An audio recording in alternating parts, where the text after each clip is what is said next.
Delimitation இதுக்கு தமிழ்நாட்டை அழிக்கிற அளவுக்கு ஒரு பவர் இருக்கு. சோ இந்த ஒரு விஷயத்தாலதான் நம்ம சிஎம் வரைக்கும் பெரிய பெரிய கட்சியில இருக்கிறவங்க எல்லாருமே இதுக்கு அவ்வளவு எதிர்ப்பு தெரிவிக்கிறாங்க. டீலிமிட்டேஷன் மக்களோட பாப்புலேஷன் வச்சுதான் இதோட ரிசல்ட்டே இருக்கு. நார்த்ல கொஞ்சம் கூட கவர்மெண்ட் ரூல்ஸ மதிக்காம பாப்புலேஷன் அப்படி பெருக்க வச்சிருக்காங்க, அங்க மக்கள் தொகை அதிகம். ஆனா சவுத்ல கவர்மெண்ட் ரூல்ஸ்க்கு ஏத்த மாதிரி பாப்புலேஷனை கம்மி பண்ணி எஜுகேஷன் மத்த எல்லாத்தையுமே அதிகப்படுத்தி வச்சிருக்காங்க, இங்க மக்கள் தொகை கொஞ்சம் கம்மி.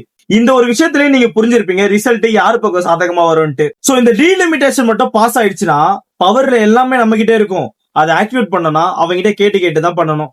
சோ டிஎம்கேல எவ்வளவு ஒரு பிரச்சனை இருந்தாலுமே இந்த ஒரு விஷயத்துக்கு அப்ரிஷியேட் பண்ணணும். சோ ஏன்னா 60-70 இந்த ஒரு பிரச்சனை வந்திருக்கு, அதை பவர்ஃபுல்லா தடுத்து நிறுத்தினது டிஎம்கே தான். சோ இப்ப வரைக்குமே அவர் சிஎம்ஆ இருந்தாலுமே அதுக்கு அகைன்ஸ்டா போராட்டம் பண்ணி அதுக்கு எதிர்ப்பு தெரிவிச்சிட்டு இருக்காரு. மோடிக்கு அகைன்ஸ்டா 60-70 இருந்த திமுகவை பாத்துறாதுன்னு சொல்லி ஒரு வீடியோவுமே அப்லோட் பண்ணிருக்காரு. டீலிமிட்டேஷன் தெரியாத உங்க ஃப்ரெண்ட்ஸுக்கு இந்த வீடியோ ஷேர் பண்ணுங்க. இதுவரை பார்க்காத தமிழ்நாட்டை பார்க்க வேண்டியிருக்கும்.